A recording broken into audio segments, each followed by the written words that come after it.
Aprovecho también para presentar en la siguiente sesión al doctor Hernán Yupanqui, que es endocrinólogo, es el director científico no solamente de FUNCOVE, sino también de Exaví. Él es prácticamente el alma de FUNCOVE, fue su fundador y nos motivó a muchos a acompañarlos. Yo voy a pasar a la parte clínica, un poco a lo que yo hago todos los días, que es investigación clínica. Entonces hemos visto la parte genética, la parte de nutrición, muy ligado a la investigación clínica, y ahora vamos a mirar un poco de la parte clínica. El tema que voy a desarrollar es cómo se detendrá la epidemia de obesidad en Colombia. No sé si haya una respuesta, vamos a mirar al final de la presentación si la hay. Recordarles en esta estadística de los Estados Unidos que ellos tienen una proporción de obesidad, es decir, índice de masa corporal mayor de 30, casi un 36% de obesidad. Eso es demasiado. Y a nivel mundial, aproximadamente el 13% del total de la población mundial adulta tiene obesidad. Es decir, estamos todos convencidos de que es una epidemia. Pero no es igual en todo el mundo el sobrepeso y la obesidad, o sea, no se parecen en los diferentes países. Miren cómo países como Japón y Corea tienen mucha menos prevalencia que México, por ejemplo, y Estados Unidos. Entonces, algo está pasando, ¿no es cierto? Además de la genética, del metabolismo, hay otros factores que deben estar explicando la obesidad y el sobrepeso. En nuestro país, de acuerdo a las diferentes encuestas que ha hecho el Instituto Colombiano de Bienestar Familiar, como saben ustedes, en CIN 2005 empezó el 2005, luego siguió con el 10 y el último es en CIN 2015. El 17% de niñas y niños adolescentes tienen sobrepeso. Eso también es importante para Colombia. Y el 51% de todos los adultos tenemos sobrepeso u obesidad. Tenemos, ¿no? Porque hay que medirse el índice de la cintura, todos los que están aquí presentes, y veamos también qué pasa. Es decir, la mitad de los colombianos tenemos el problema. ¿Y cuál es el detalle desde el punto de vista clínico? Que la obesidad infantil, miren ustedes, está aumentando en el país. Y esto va a llevar a que exista diabetes tipo 2 en niños, que es una cosa muy importante que no veíamos antes. La obesidad en el embarazo también está aumentando. Esto es muy importante para el médico familiar, el ginecólogo, que tiene que ponerle más importancia a pesar y hacerle seguimiento a su paciente en esta etapa. El 20% de los adultos tendrán obesidad en el 2030. Esto es demasiado importante también. Lo que nos lleva a FUNCOVES a decir que el manejo médico requiere adicionalmente salud pública y el tratamiento individual en un equipo interdisciplinario. Adicionalmente, no solamente es importante desde el punto de vista clínico la obesidad per se, sino su acompañamiento de todas las otras enfermedades que ustedes conocen muy bien, ¿no? No mencionaremos las metabólicas, pero sí podemos hacer referencia a la enfermedad cardiovascular, que es la más importante desde el punto de vista clínico. Adicionalmente, también hay aumento de la parte de cáncer, ¿no? Y aumento de la mortalidad general. El efecto mecánico de la obesidad ya es conocido por ustedes, por ejemplo, osteoartritis, reflujo gastroesofágico y apnea obstructiva del sueño. Y en esta gráfica podemos ver que solo el hecho de aumentar el índice de masa corporal aumenta la mortalidad, es decir, tenemos que como clínicos estar totalmente seguros que el problema es importantísimo. Hay un trabajo entre muchísimos que hay, que escogimos, que se publicó en este journal, donde dice el impacto del índice de masa corporal sobre el grosor de la pared arterial en jóvenes prehipertensivos. Desde el punto de vista clínico, en este estudio se demuestra que sí hay alteración en los jóvenes, es decir, sus hijos o sus nietos, como en el caso mío, ¿no? Entonces tienen que cuidarse desde la etapa de niños y adolescentes, desde el punto de vista clínico. Bueno, ahora veamos qué vamos a hacer, o cómo vamos a detener el problema de la obesidad entonces en nuestro país, cómo lo vamos a enfocar frente aquí este país que está con sobrepeso, ¿no? Y el mundo en sobrepeso, cuáles son los factores más importantes que debemos combatir. Uno de ellos es la neurolingüística. Cuando nosotros nacemos, mire Raúl, aquí en Colombia, nacemos pegados a, no la teta de la mamá, sino a la hamburguesa, ¿no? O a la cajita feliz en los niños. Entonces, y este niño, ¿no? En el colegio lleva de lonchera un producto hipergraso, probablemente hipercalórico. Entonces volvamos un poquito más a la genética y a la epigenética. En este artículo del International Journal de Molecular Science de este año, ¿no? Se habla de cómo existe o se vuelve a reportar el adipocito termogénico. Imagínense eso, el adipocito termogénico, o sea, no solamente hay adipocito blanco, adipocito marrón, adipocito beige, sino se vuelve adipocito termogénico como una opción terapéutica en la obesidad.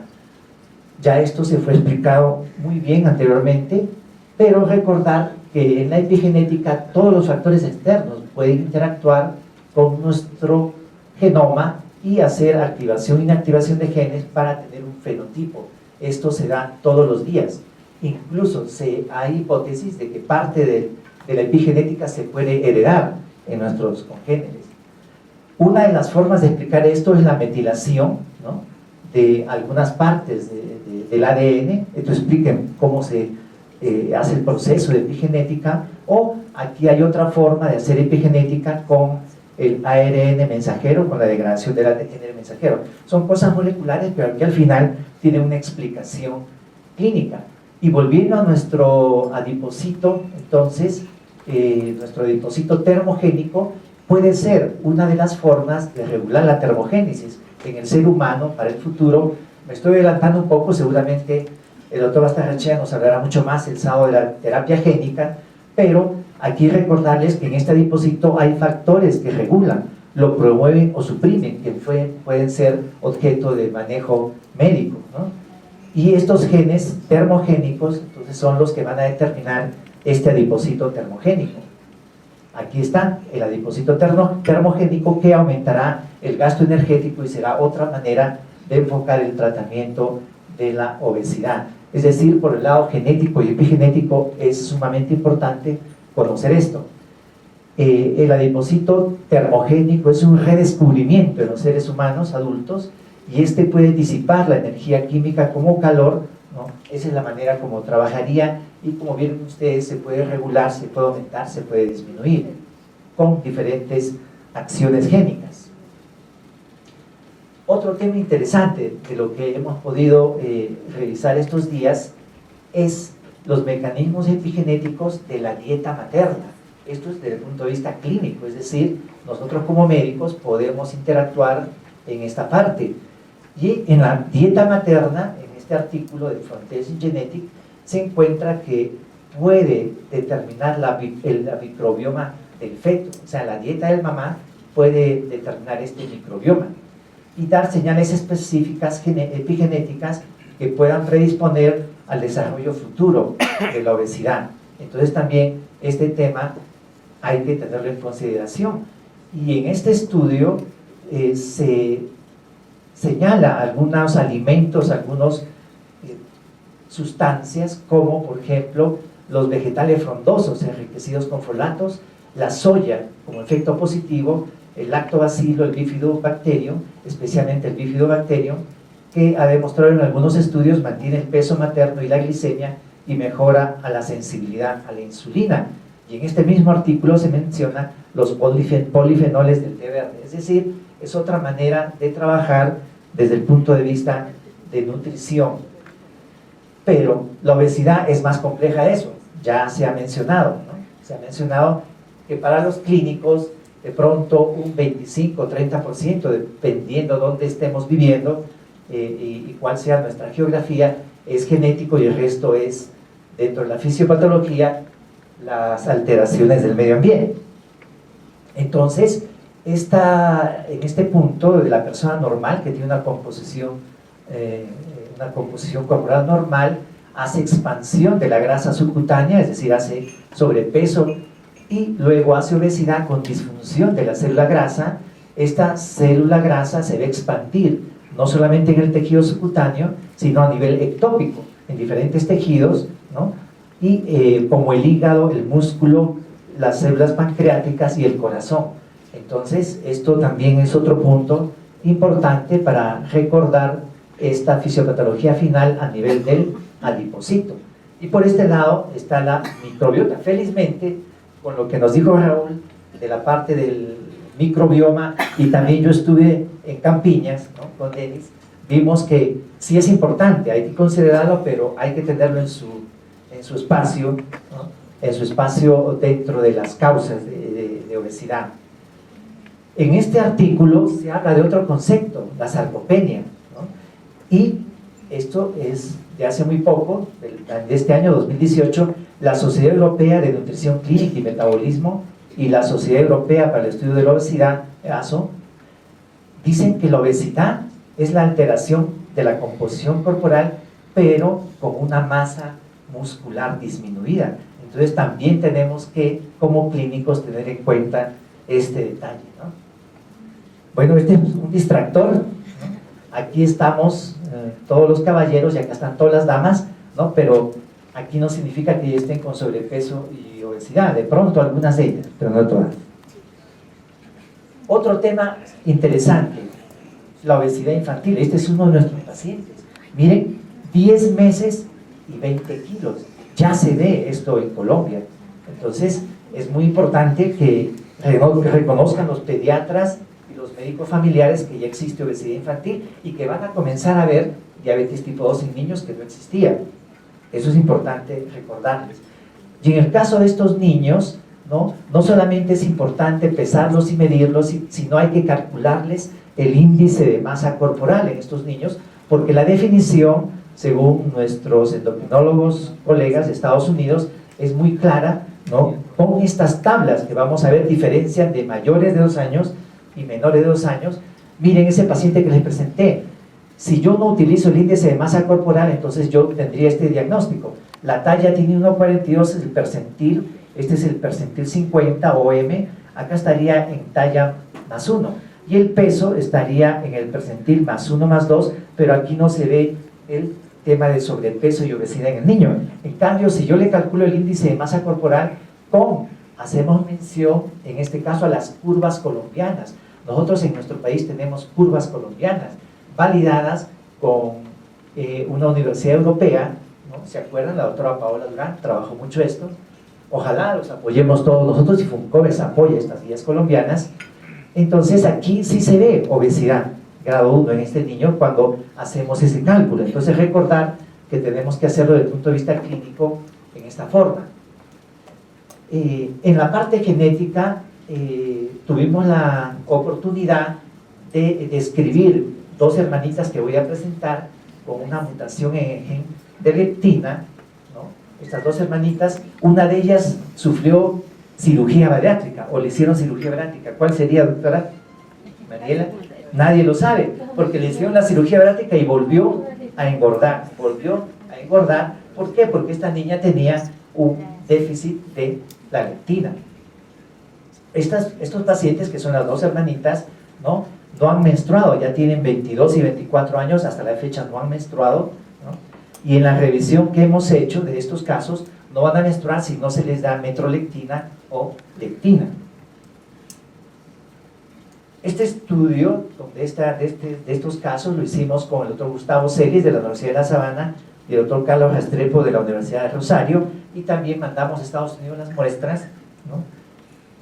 Para poder confirmar el diagnóstico con el doctor Murray, que trabaja en genética de la obesidad. En niños, desde el punto de vista clínico, para concluir, debemos recordar que la obesidad genética se debe pensar cuando la obesidad extrema es de inicio temprano, antes de los 5 años de edad, y con hiperfagia extrema. Esta es la parte clínica que debemos considerar. Bueno, y vamos ahora, para avanzar un poquito más, cómo detener la obesidad en Colombia, a la parte del tratamiento.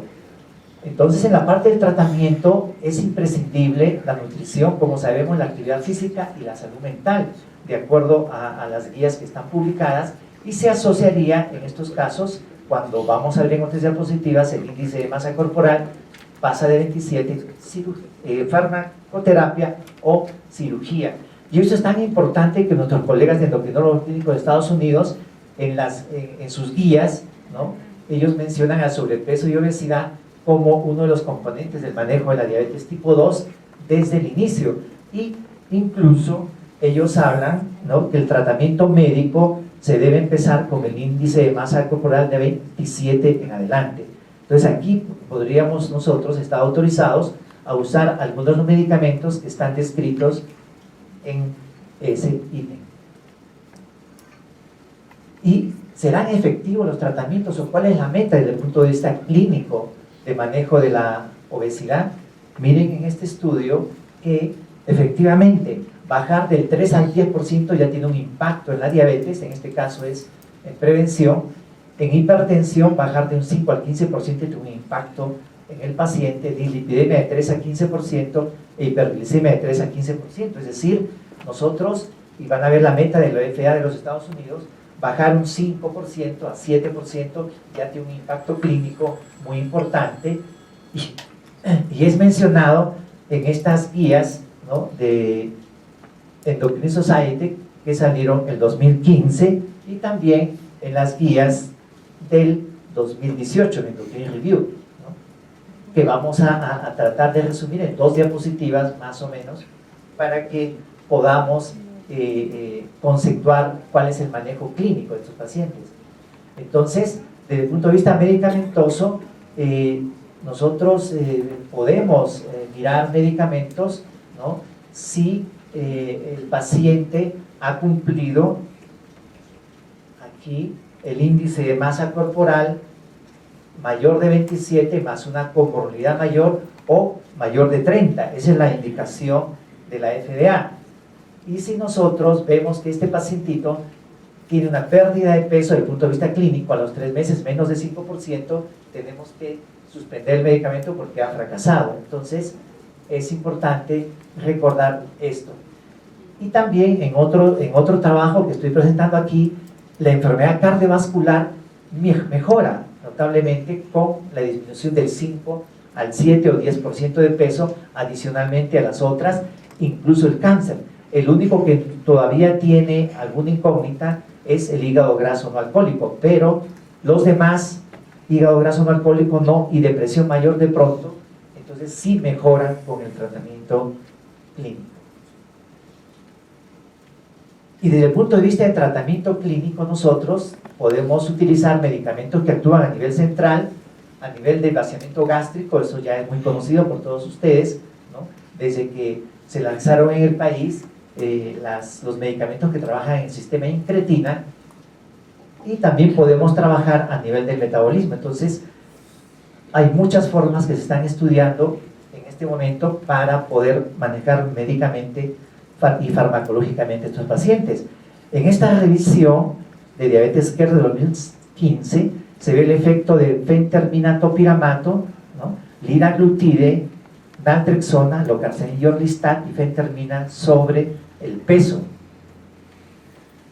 Y en este otro trabajo, donde se enfrenta liraglutide con fentermina-topiramato, se observa que son los medicamentos que tienen más eficacia clínica, ¿no?, fentermina-topiramato y liraglutide.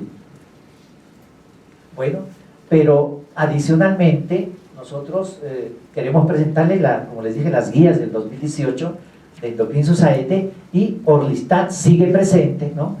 Se incorpora liraglutide, naltrexona, bupropión, que en Colombia, de el anuncio, va a haber dentro muy pronto, y también se menciona a la utilización de la metformina como en los pacientes con prediabetes. Solamente en prediabetes, antes de que sean diabéticos, ya se puede usar metformina. ¿Qué es la prediabetes? La hiperglicemia de ayuno, más de 100, la falla en la prueba de tolerancia a la glucosa, es decir, si doy 75 gramos y me sale entre 140 y 200 a las 2 horas, ya es prediabetes, o la hemoglobina glicosilada, ¿no?, entre 5,7 y 6,4 ya es prediabetes. Entonces, esta aprobación también existe en Colombia para la metformina a partir de este año.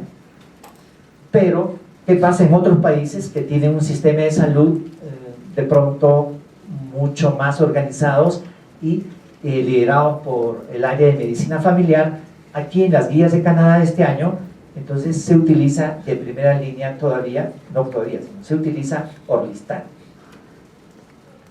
Bueno, pero ¿qué es el futuro? Desde el punto de vista medicamentoso, se están trabajando los agonistas de melanocortina, que van a trabajar a este nivel en hipotálamo tallo, y ustedes ya han visto algo con el doctor Denis. La texofensina, que es un anorexígeno nuevo, que aumenta la termogénesis, ya está en fase 2. El mirabegron, que es activador de adipocitos pardos, muy interesante, que también está en camino. El beloranib, que reduce la producción hepática de ácidos grasos y promueve la ruptura de ácidos grasos existente en la glucosa, también, ¿no? Y este medicamento se está usando ya en fase 3 en Prader-Willi. Y la metralectina, que lo traje porque en nuestro país ya tenemos un paciente que está siendo manejado con este producto en Valledupar. Ustedes vieron los noticieros, ¿no? Es el niño más obeso de Colombia y se demostró que tenía déficit de lectina molecularmente. Entonces ya tenemos también metralectina, y que probablemente en este momento los dos casos que les presenté están haciendo el proceso administrativo para que nuestro país le suministre metralectina. Es sumamente costoso, son enfermedades huérfanas.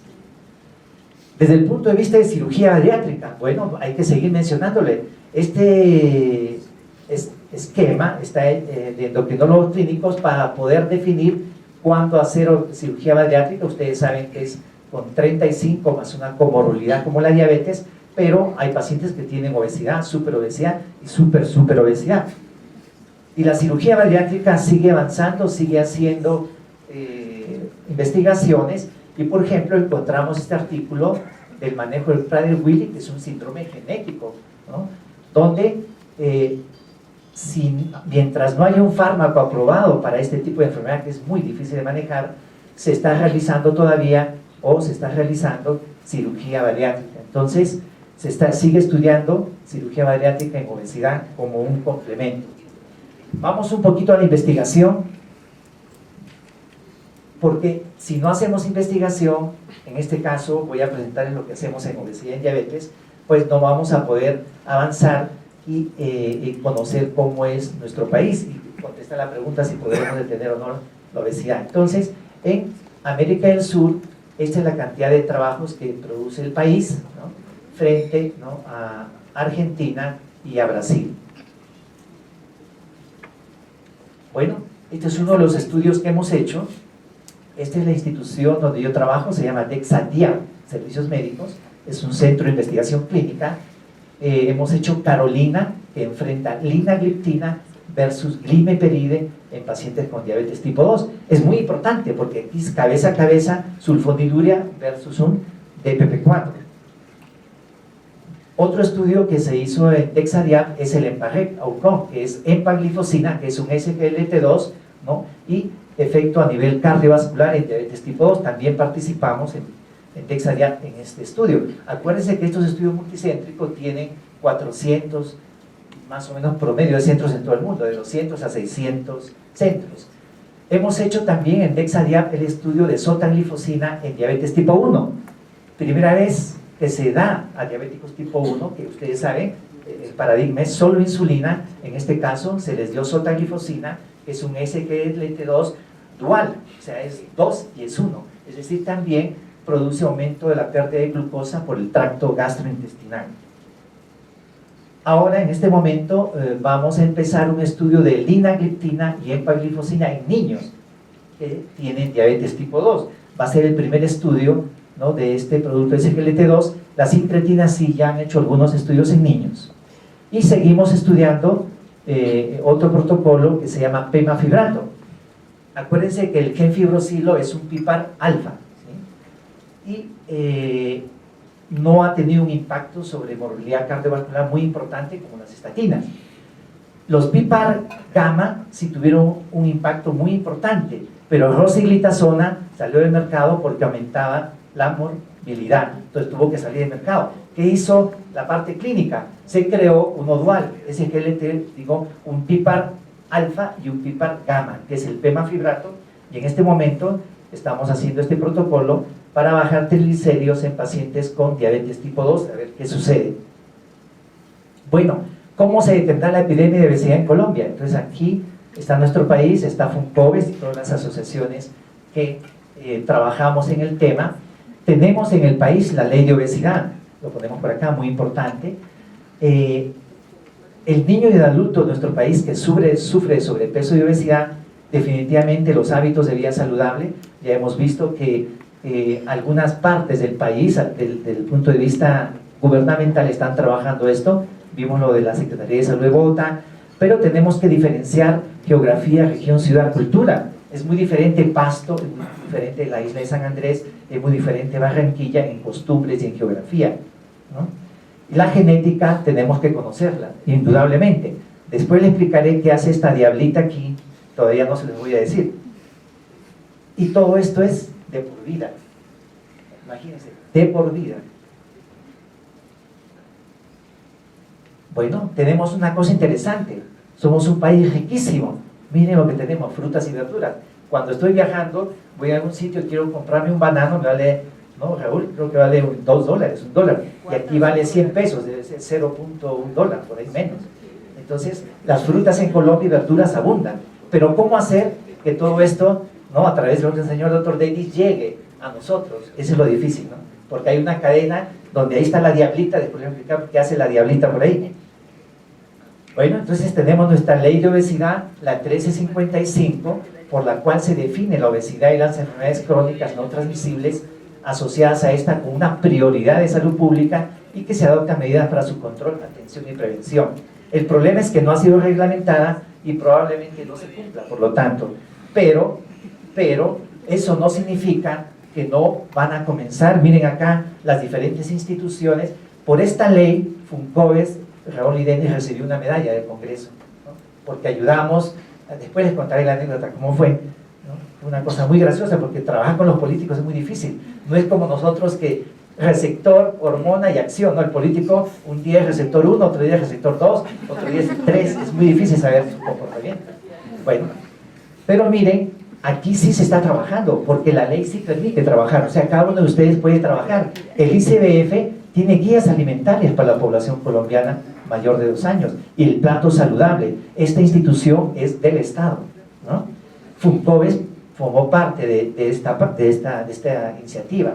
Además, el ICBF ha hecho la tabla de composición de alimentos colombianos versión 2015, es decir, tenemos instituciones gubernamentales que están trabajando. El Ministerio de Salud hace algunas actividades, Coldeportes, doctor Espinosa, trabajamos con el gobierno, se acuerdan, muchos años, pero ya aprendimos que el gobierno no sabe sumar y restar, porque FUNCOVES salió perdiendo en la suma y resta con Coldeportes, pero bueno, por lo menos lo hicimos.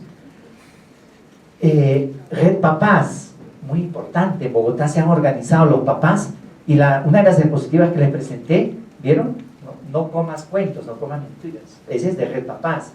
En Medellín también se está trabajando muchísimo, en Bucaramanga, ¿no?, en Barranquilla, el otro Joaquín Armenta, en Bucaramanga, Patricio López está trabajando muchísimo, los dos son funcovianos. Pero ¿cuál es el impacto entonces de todo esto en Colombia? Esto es una cosa que no lo hemos podido demostrar, pero lo diferenciamos entre niños y adultos. Probablemente en niños tenga más importancia la parte de la familia, la salud pública y la neurolingüística. En nosotros los adultos sí es menor esta relación. Por eso en FUNCOVES hemos tratado, en esta casita que es uno de los ideales de FUNCOVES, todavía no la tenemos por si acaso, vamos a aplicar a los diferentes grants de investigación, etcétera, a ver si lo tenemos, donde está todo el grupo médico con las diferentes especialidades, el gobierno, la comunidad, la industria farmacéutica, incorporamos a la industria alimentaria, y por aquí está la cirugía, algún día de pronto ya no existirá, pero por ahora sí existe, ¿no? Y el paciente. Entonces, esta es la casita de FUNCOVES. La diablita, ¿se acuerdan que les mostré a la diablita? Miren la diablita, miren la diablita. Solo pagas por cada kilo que reduzcas, si no reduces no pagas nada. Valor por cada kilo reducido, antes 50,000, oferta de hoy día 10,000 pesos. Entonces nos enfrentamos, ¿no?, a una situación no formal, y eso es la diablita, ¿no? Nos enfrentamos a situaciones no científicas, a situaciones de corrupción, etcétera, que no debemos mencionar. Para entretenernos, porque ya me pongo emocionado, entonces este es un poeta peruano que me gusta mucho. Él nació un día en que Dios estaba enfermo. Imagínense esa expresión, nacer un día en que Dios estaba enfermo, o sea que él sufría mucho. Por ahora, Colombia está así, estamos sufriendo mucho por la obesidad. Este es mi grupo de investigación clínica, yo soy investigador clínico. Y aquí quiero resaltar a la esposa, a la señora Rosita. Conclusiones. La obesidad es una enfermedad crónica con la que vivimos diariamente. Se requiere la intervención de los sistemas de salud pública y de toda la comunidad. El médico que suma al equipo interdisciplinario, que incluye nutrición, salud mental y grupo de actividad física, en algunos casos cirugía, podrá tener más éxito en el tratamiento, que puede incluir fármacos científicos y efectivos a la fecha. Por ahora la pregunta, ¿cómo se detendrá la epidemia de obesidad en Colombia?, sigue vigente. Gracias.